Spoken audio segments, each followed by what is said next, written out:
신명기 6장 1절에서 9절 말씀.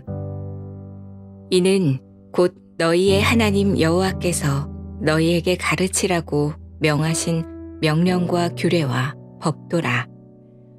너희가 건너가서 차지할 땅에서 행할 것이니 곧 너와 내 아들과 내 손자들이 평생에 내 하나님 여호와를 경외하며 내가 너희에게 명한 그 모든 규례와 명령을 지키게 하기 위한 것이며 또 내 나를 장구하게 하기 위한 것이라.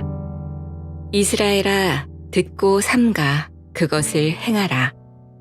그리하면 내가 복을 받고 내 조상들의 하나님 여호와께서 내게 허락하심 같이 젖과 꿀이 흐르는 땅에서 내가 크게 번성하리라. 이스라엘아, 들으라. 우리 하나님 여호와는 오직 유일한 여호와이시니 너는 마음을 다하고 뜻을 다하고 힘을 다하여 내 하나님 여호와를 사랑하라. 오늘 내가 네게 명하는 이 말씀을 너는 마음에 새기고 내 자녀에게 부지런히 가르치며 집에 앉았을 때에든지 길을 갈 때에든지 누워있을 때에든지 일어날 때에든지 이 말씀을 강론할 것이며 너는 또 그것을 내 손목에 메어 기호를 삼으며 내 미간에 붙여 표로 삼고 또 내 집 문설주와 바깥문에 기록할 지니라. 샬롬. 오늘도 하나님의 말씀으로 하루를 시작하신 여러분들에게 하나님의 은혜와 평강이 충만하게 넘치시기를 간절히 축복합니다. 2025년 9월 2일 화요일 우리 신명기 6장 1절에서 9절 말씀을 가지고 말씀을 사랑하고 새기라 라는 제목으로 함께 말씀드리도록 하겠습니다. 하나님을 믿는 가정에게는 눈에 띄는 특별함이 있죠. 세상 사람들이 보기에도 분명히 다릅니다. 우리가 매일 드리는 식기도라든지 짧은 기도, 또 가정 예배, 우리가 그러한 것이 있는 이유는 어떤 단순한 습관이 아니라 하나님께서 우리 가정을 붙들고 계시다는 믿음의 고백이기 때문이죠. 예전에 제가 사역하던 교회 이 성도 가정에 이 현관을 들어가면 주 예수를 믿으라, 그리하면 너와 내 집이 구원을 얻으리라 라는 교패가 붙어 있었습니다. 손님이 들어올 때마다 그 말씀이 이 집이 어떠한 집인지 그 정체성을 이야기해 주는 것이죠. 거실 벽에는 성경 말씀 액자가 걸려 있고 또 주변을 둘러보면 십자가 말씀 구절들이 참 많이 있습니다. 우리가 지금 해외에 살고 있어서 내 집이 아니기 때문에 벽에다 받고 그런 것을 참 못하지만 한국은 참 그런 것들이 많이 드러나 있고 신앙이 그 집의 분위기로서 다 자연스럽게 드러나 있죠. 오늘 본문 이 신명기 6장은 바로 이런 가정과 공동체에 주는 말씀입니다. 하나님을 사랑하고 그 말씀을 마음과 삶에 새겨라 라는 말씀이에요.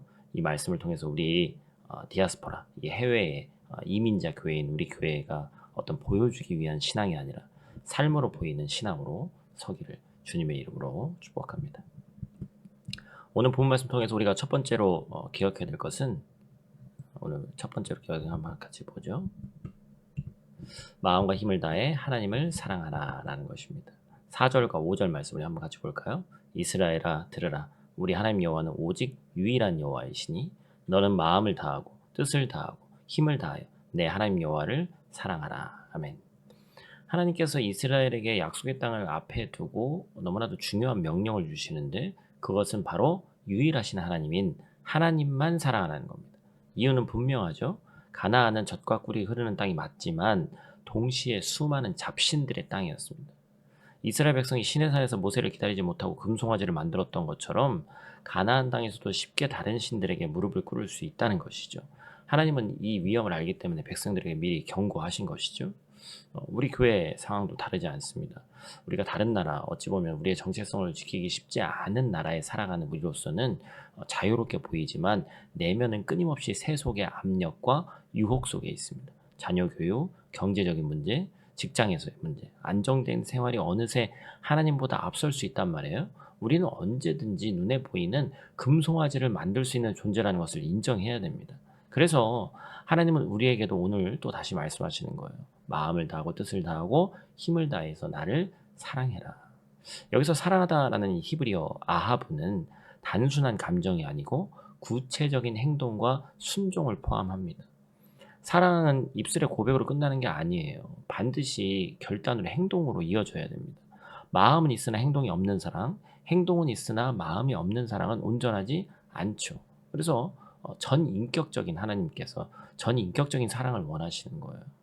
혹시 우리가 또 우리 교회에서 주님 사랑합니다라고 찬양하고 고백하면서 집이나 직장에서 세상에서는 세상의 가치와 타협하고 있지는 않은지 돌아봐야 됩니다. 진짜 사랑은 교회 안에서만 드러내는 것이 아니라 삶의 모든 자리에서 드러내야 된다고 우리가 수련의 기간에서도 배웠습니다. 그래서 이 말씀을 꼭 마음에 두는 오늘 하루 되기를 축복합니다.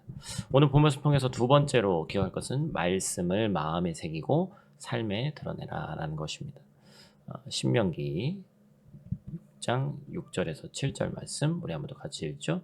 오늘 내가 내게 명하는 이 말씀을 너는 마음에 새기고 내 자녀에게 부지런히 가르치며 집에 앉았을 때든지 길을 갈 때든지 누워있을 때든지 일어날 때든지 이 말씀을 강론할 것이며 아멘.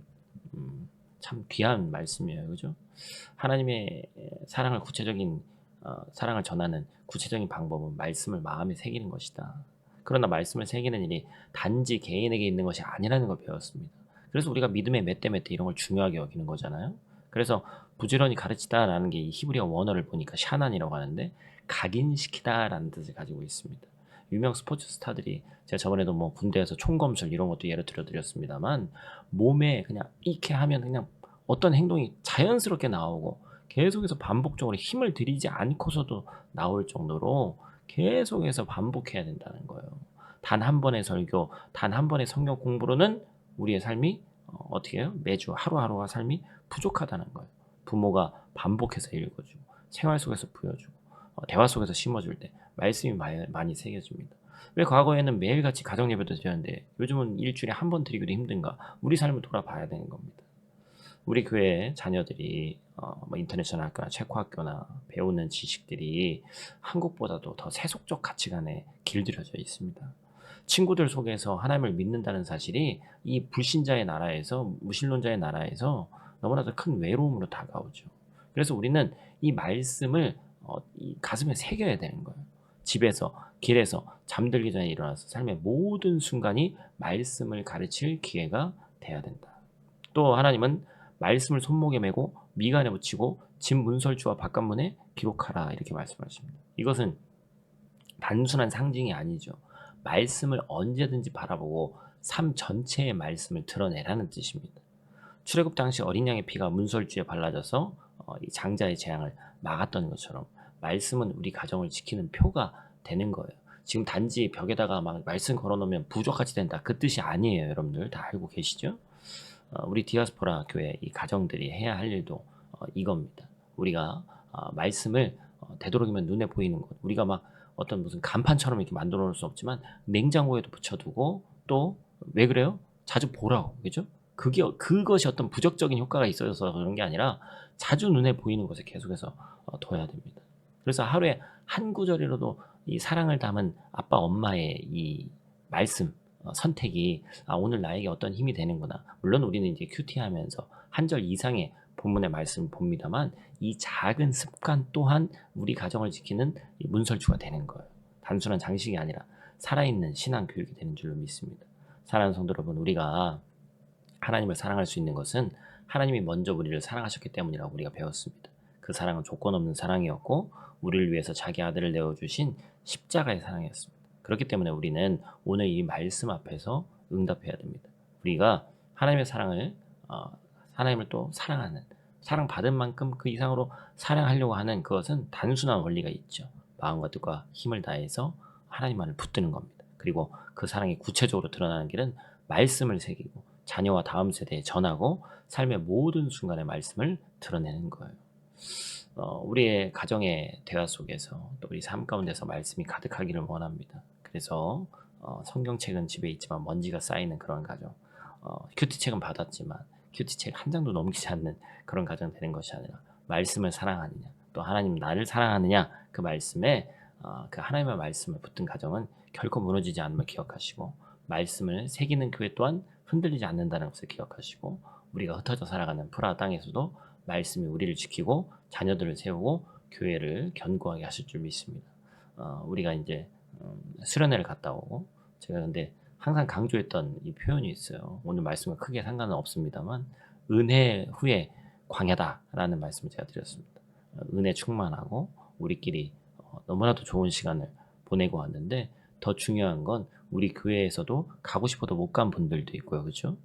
그런 분들이 소외되지 않을 수 있도록 해야 되고 더 사랑을 우리가 이제 공동체에서 이미 사랑을 나눈 분들도 중요하지만 사랑을 나누고 받지 못한 그들을 더 마음을 써야 됩니다. 그래서 우리가 그들에게 말씀도 보내고 관심을 갖고 있다고 얘기하고 우리는 한 공동체다라는 것을 잊지 않게 하는 것이 너무나도 중요한 거예요. 오늘도 그 말씀을 꼭 기억하시기 바랍니다. 오늘의 실천 이 사항은 제가 이제 이번 이 턴부터 이 실천 사항을 넣는데 오늘 나랑 가장 가까운 곳에 말씀을 두기입니다. 하루에 3번 이상 한 절, 뭐 2절 큐티를 우리가 하긴 하지만 목사님 뭐 또 이렇게 자꾸 제시하냐 이렇게 생각할 수도 있지만 조금만 더 해보세요. 제가 그래서 어제도 그 보내드렸잖아요. 그죠? 배경화면. 뭐 괜히 그거 하겠습니까? 뭐 이런 거 만들었습니다. 뭐 자랑하려고 그런 거예요. 그거 저도 어서 퍼온 거예요. 근데 이제 말씀이 쓰여져 있고 뭔가 한번 묵상할 수 있고 그죠? 뭐 성경 말씀이 아니더라도 누가 이제 했던 뭐 그런 문구라도 계속해서 우리가 전하면서 특히나 이제 목자님들이나 또 우리 다른 지체들도 주변에 있는 분들에게 내가 오늘 이 말씀 은혜 받았다 해서 그 말씀을 한 절씩 한번 보내보는 귀하고 복된 여러분들 되시기를 간절히 축복합니다. 우리 다 같이 있는 자리에서 함께 기도하고 마치도록 하겠습니다. 사랑과 은혜가 충만하신 아버지 하나님 감사를 드립니다. 오늘도 우리를 깨워주시고 새날을 허락하심에 감사드리고 일어날 수 있는 힘과 능력 주셔서 건강 주셔서 하나님께 나아가게 하시니 감사를 드립니다. 우리가 오늘 말씀을 통해 배웠듯이 마음을 다하고 뜻을 다하고 힘을 다해서 하나님만 사랑하게 하여 주시옵소서. 눈에 보이는 세상의 가치와 유혹 앞에 흔들리지 않고 유일하신 하나이신 여호와 하나님만 붙들게 하여 주시옵소서. 또한 주님의 말씀을 마음에 깊이 새기고 우리도 중요하지만 자녀와 다음 세대에게 부지런히 전하는 자들 되기를 원합니다. 집에서도 길에서도 일터에서도 가장 가까운 뭐 예를 들면 스마트폰 같은 걸 이용해서 우리가 많은 것들도 보기는 하지만 배경화면 또한 어플을 이용해서 하루에도 몇 번씩 오는 그 짧은 구절 가운데 오늘을 살아갈 수 있는 힘이 있는 줄 믿사오니 말씀을 가까이 하며 그 말씀이 삶으로 드러날 수 있도록 하나님 도와 주시옵소서. 작은 한 구절이라도 붙잡고 살아가는 우리 되게 하시고 내 주변에 있는 자들에게도 말씀을 전하는 귀하고 복된 오늘 하루 될 수 있도록 하나님 도와 주시옵소서. 오늘 하루도 우리를 눈동자같이 지켜주실 줄 믿사오며 예수님 귀하신 이름으로 기도드립니다. 아멘.